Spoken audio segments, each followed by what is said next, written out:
This episode of Spectre Sound Studios has been brought to you by Blob Audio. Hey everybody, how's it going? So today I want to show you guys something new from my friends at Blob Audio. Yes, you heard me right. This is the FAT BLOB. And what's it sound like? Check this out.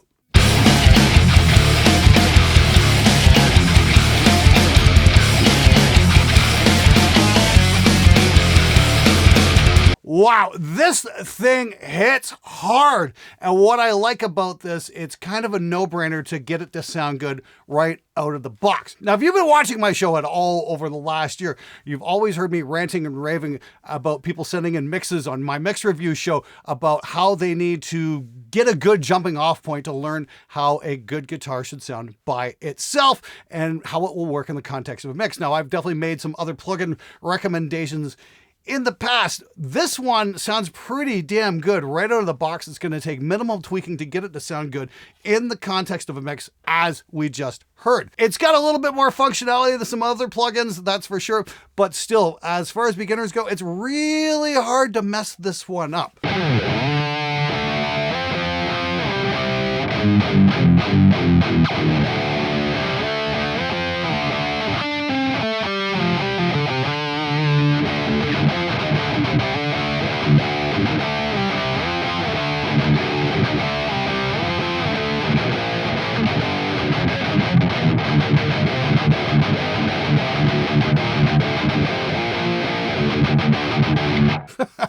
Yeah, that's almost pretty much right out of the box. I just did a couple of real minor tweaks here and we're able to get that. Now, what's really cool about this is it's got a stereo effect. So if you're just jamming by yourself, click this on and, you know, it's instant stereo wideness.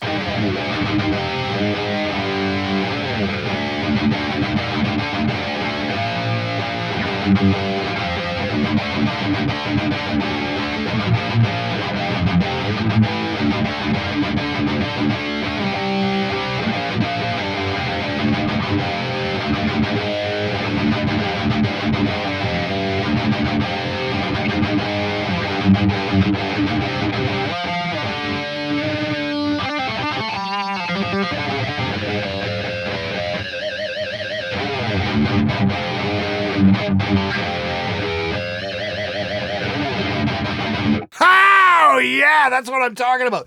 This has got some really great response. No problem nailing those low string pinch harmonics, that's for sure. Very cool indeed. Now, what I love about this interface, it's pretty dead simple. Okay, it's still gonna confuse your bass player, but most of you guitar players out there should be able to grasp this.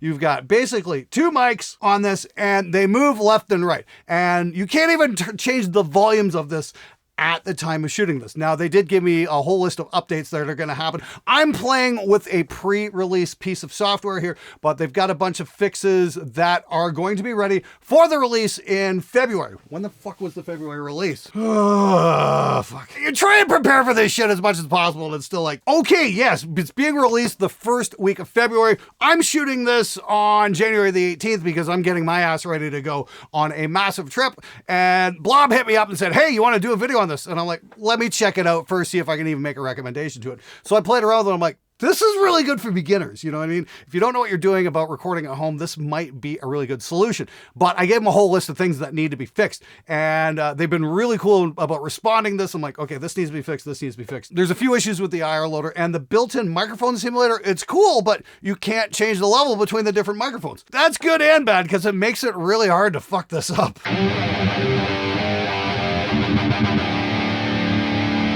All you can do here is move the mics left and right. That's it. And you know, if you don't know what you're doing, this might actually be kind of a bonus. Now, they are going to add the feature where you can turn the mics up and down, but honestly, I'm not complaining here because I'm really liking the sound I'm getting.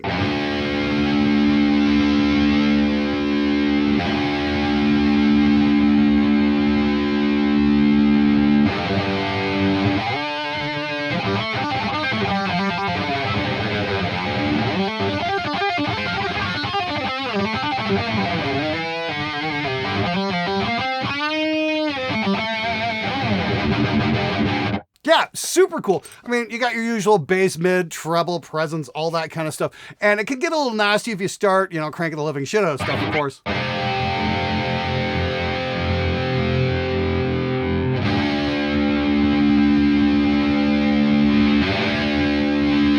Like, that's definitely a little quacky for my taste. But it's easy to make presets, so that's great.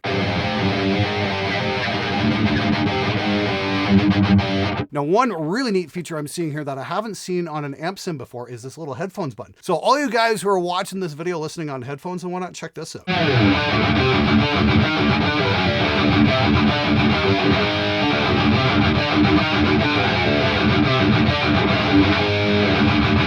That's kind of like a room simulator designed just for headphones. So if you're like, say, in a dorm room, you can't make a lot of noise or whatnot, you can just click that little button and it's going to basically put an impulse response of a room onto your headphones, so it sounds like you're jamming with a cabinet in a room. That is really cool. The only ever time I've ever seen that is for room simulators for mixing. I've never seen that apply to an amp sim, and I gotta say, that is a really, really cool feature. Good thinking, Blob Audio. Man, I can't believe I just said that with a straight face. Good thinking, Blob Audio. When your name is Blob Audio, where the hell did you guys come up with this? I don't know. By the way, in case I didn't mention, the name of the software is the FAT BLOB. I was just thinking about this the other day. I'm like, okay, well, what happens if I put the cock blocker in front of the FAT BLOB? Does it become the fat? Okay. Hang on a second here. I'm about to get demonetized, so I better just drop that train of thought and let you guys figure that out on your own. So we've got quite the interface here, and there's a whole shit ton of effects going on here as well. I gotta say, I'm pretty impressed with this stuff. Okay, yeah, like anything here, you know, most modern plugins, you can just totally redraw the size and whatnot. But we've got all these crazy ass effects going on. You know, there's delay, chorus, reverb. This is a beautiful plate reverb they got here.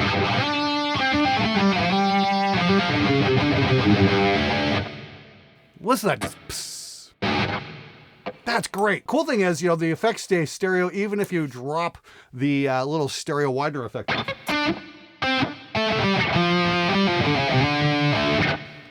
At least the reverb does anyway. The chorus seems to be mono, not my particular favorite chorus, unfortunately.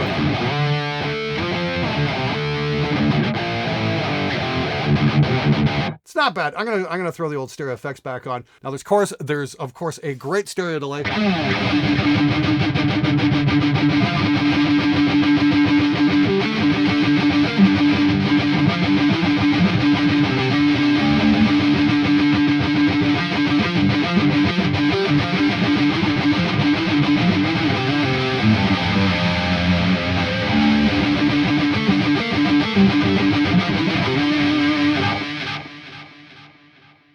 Oh, that is super cool. I love the fact that you can roll off the top and the bottom here as well in the affected sound so you don't get a lot of mud happening. Really cool trick there. All right, so I was just looking at things and I was looking at my meters and I thought I might have found a little bit of noise, and I did uncover yet another little bug. So we've got a block my noise gate up here. Oh, let's turn off that freaking delay before that gets out of control. Holy shit. Gotta say, the effects on this thing are quite spectacular. But I had a little boost going here, and if we hit block my noise, it blocks out most of the noise. I'm hearing just a little bit of low end rumble, and I can see it on my meters on my monitor here. So that's not getting blocked out completely. So that's something that does need to be looked at. Hopefully they're gonna get that fixed in time for the public release. If not, you know, hey, shit happens, but it's pretty minimal in my opinion. It's not really a deal breaker.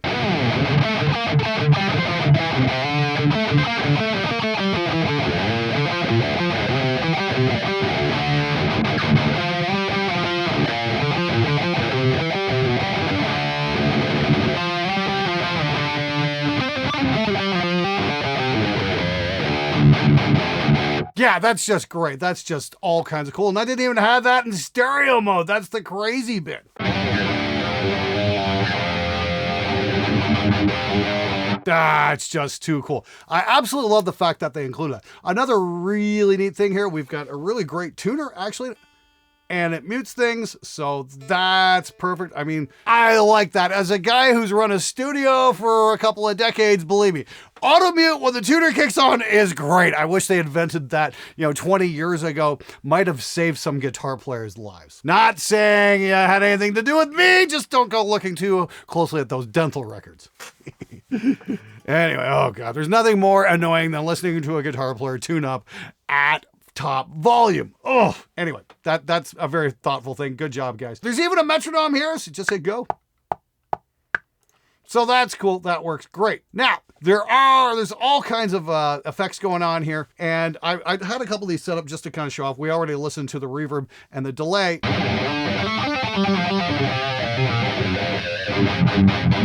Now, there's this one on here called Creevers. This one's really bizarre.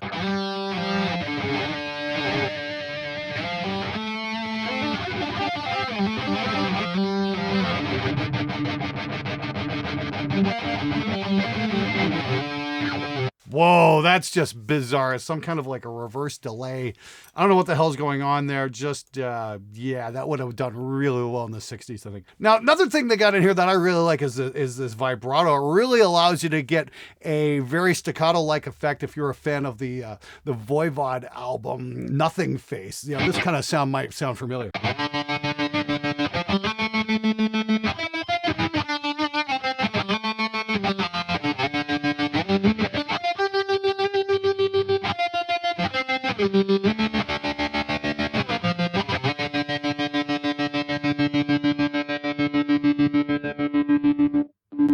That's super cool. I really dig that effect. I'm gonna have to use that somewhere. Good job, guys. I gotta say, I'm super impressed with all the effects that come in here. I just wish the chorus had like a stereo wide effect. But I guess if you combine, the stereo effect with the chorus,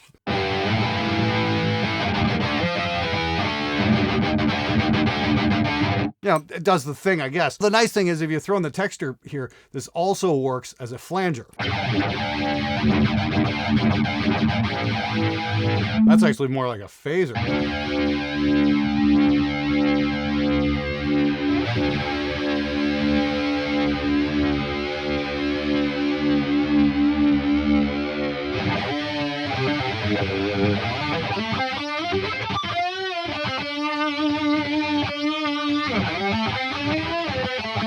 Ooh, that's just ugly. I don't know. I'm having a hard time getting my head around that one, but hey, it is what it is. Now, up in the front here, once again, we've got the Wolver drive. And like I said, this just doesn't quite seem to get gated out completely. We've also got this pedal here that I can't quite read what it's supposed to be. I'm partially colorblind, so I'm having a hard time telling the labeling apart. They need a bit more contrast there for somebody with my eyesight, that's for sure.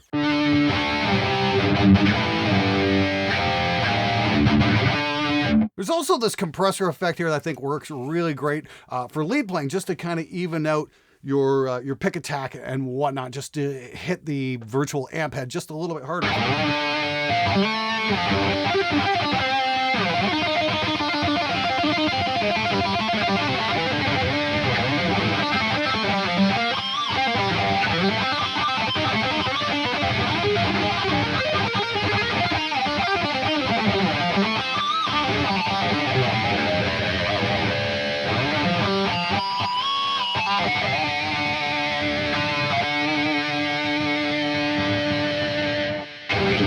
Cool, that really works well, especially for the tapping and whatnot. That just evens things out really great. Now the big tune here, I want to show you guys this in just a couple minutes. I'm going to go through a couple of the more of the amp presets, and I'm going to show you what the big tune's all about, because I think it's got a really great function to it. You guys just got to see, especially if you're into the stoner rock kind of stuff. Now they've also got a clean amp here. This just clean's not really my thing. I've said this numerous times.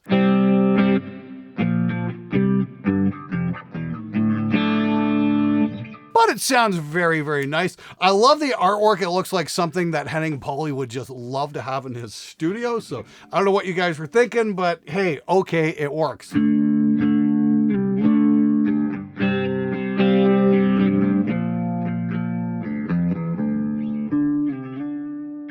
Sure, I'm not a big clean guy. I might want to, brighten that up, just move the mics a little bit.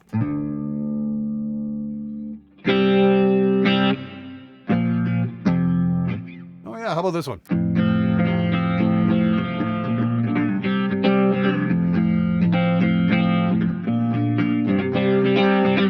Now, what do I got going on for a fixture? I think just a little bit of reverb. Was chorus on? Yeah, chorus, a little bit of reverb and chorus. There we go.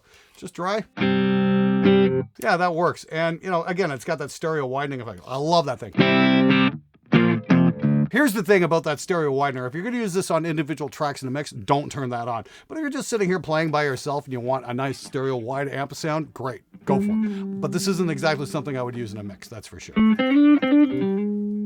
Now, if we click on the graph here, we get like a 9-band graphic EQ, a compressor, and a master volume with a limiter too. So that's actually really functional. I've got a little bit of compression going on the cleans here, so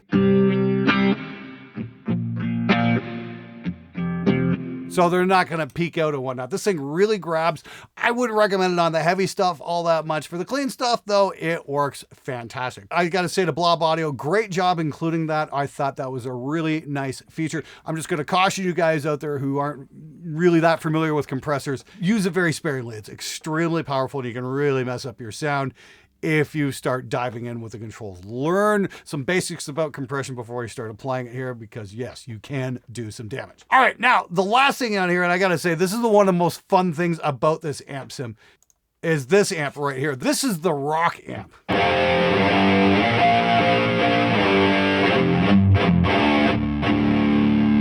And this one's a lot of fun. I got a bit of a preset made over here. I'm just gonna darken it up.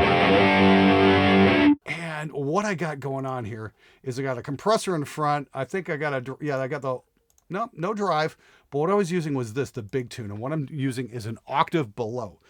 And this is so much fun for, like the whole stoner rock genre kind of tracks. This is really cool stuff.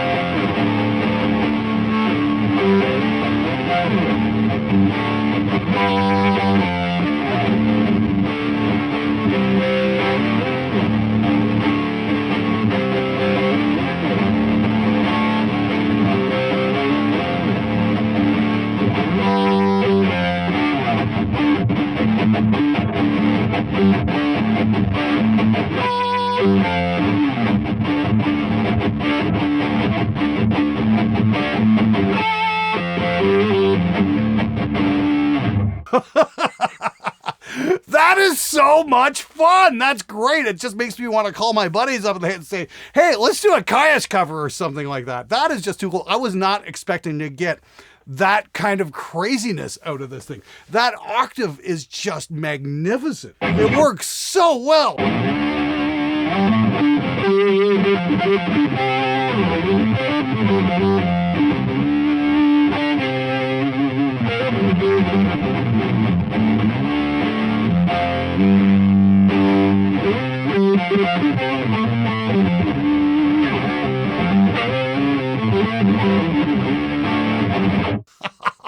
That is too freaking cool. Now, unfortunately, I don't have a stoner rock song for you because that was just completely unexpected. But I did drop the Blob onto a full mix. Wow. Can't believe I just said that out loud, but it works. Whatever.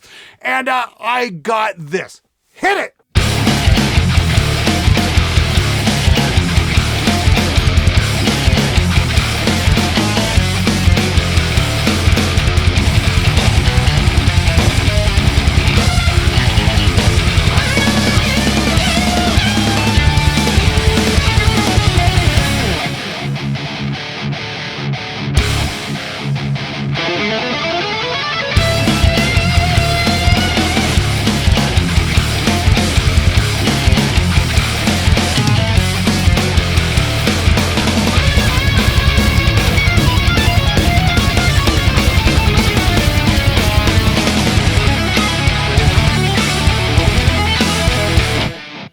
So that is the Fat Blob by Blob Audio. I just love that name. That's so great. I like the artwork, everything except on the clean amp. I like the purple for the metal channel. I like the green for the rock. That all works great. I like the dead simple interface, and I like the fact it doesn't take much work to get good sounds out of this thing. That's great. Now, they did include an IR loader with this thing, but I don't think it's working quite yet. Like I said, this is like pre-release software. I did send them some notes about how they need to fix a few things, and that's great. Like, you can bypass the cab. Okay, all you headphones guys, you've been warned. Here we go. So if we bypass the cab, that's fine. There's the nasty bit. Great. But if I want to, say, load up an impulse response and kick on the Activate IR, that that's not right. It looks like what's going on here is as soon as I kick on the IR, bypass cab, which I've got, it gets switched to off. So that's a bug that needs to be fixed because it looks like I'm running an impulse into another impulse. I can't even load the one I want into this thing. And if I want to load more than one impulse at a time, it won't let me do it. So I'd like to see an improvement there where they can at least allow at minimum 2 impulses and some kind of mixer. That's not a big ask considering the rest of the functionality of this software. And I gotta say, there's a lot of functionality here. That should be something they should be dropping in, and that shouldn't really be that difficult to do. That's my opinion anyway. I could be wrong. So here's hoping they get that fixed. Of course, you can always turn off the IRs and use your own IR loader, and that's fine too, but this is just like an attention to detail thing I think needs to be looked at. Again, pre-release software, it's probably something that might have got by and didn't quite make it onto a bugs list. Here's hoping it does get fixed in time for the February release. Okay, so here's the rundown. Now, the FAT BLOB is going to go for $149. I know that's a little expensive for some amp sims, but considering the massive amount of functionality and that you get 3 amps with it, it's pretty cool. And the fact that it sounds great right out of the box with almost no screwing around, that's a big bonus as well. The effects in here are also world class. I really love that plate reverb, and that octaver is just probably one of the best I've ever heard. So nice job there, guys. Now, even though it's $149 list, if you use the discount code Spectre20, you will get 20% off the sticker price. And if you're still not convinced, you can grab a 7-day demo and take it for a spin and see how you like working with. I'll have links for everything in the description below, of course. Now, as for this being a pre-release, here's what they promised to have ready by release day. There is going to be management of the volume controls for the input. I guess you can't do that quite yet. There is an output control right here for the amp. It definitely needs one on the input just to keep things from getting out of control. Good idea there. The release version will also have management of the volumes of the microphone so you can blend not only the distance, but how loud one mic is versus another. I don't know if it's really necessary, to be honest with you. I think they've got it dialed in pretty good here. So I got to say, big thumbs up for that. Yeah, I'm just looking at my meters again, and it's like, okay, yeah, that overdrive is still on. I can tell because this thing's still got a little bit of low end hum in it. And there we go, it's off. I'd like to see that fixed as well, so the noise gate gates everything, not just what it wants to. What else is coming in the release is deactivation of the amps, so you can just use the effects if you want. I think that's a really cool idea as well. I don't know how many amp sims I've ever played with where they give you the option to turn off the amps and just use the effects. Once again, the effects in here are great, so there is that. And they're gonna allow you to, there's gonna be some more metronome sounds coming as well. All in all though, I gotta say, I'm pretty impressed with the ease of use and just how great this thing is to dial in for a mix. It didn't take very long at all, and I'm very impressed with the results I got in that. And the fact that it's got all those onboard effects is great. Here's hoping they get the IR loader fixed in time for release. So you can check this out over at blobaudio.com. Once again, use the discount code Spectre20 and get yourself a 20% discount. Pretty good deal, in my opinion, considering what exactly you're getting. This one's not too bad at all, and I'm definitely looking forward to using it on some upcoming projects because it just works great. All right, if you found the video useful, please do me a favor and hit the subscribe button. And if you want to see my review on this amazing Spectre V, click the link right here.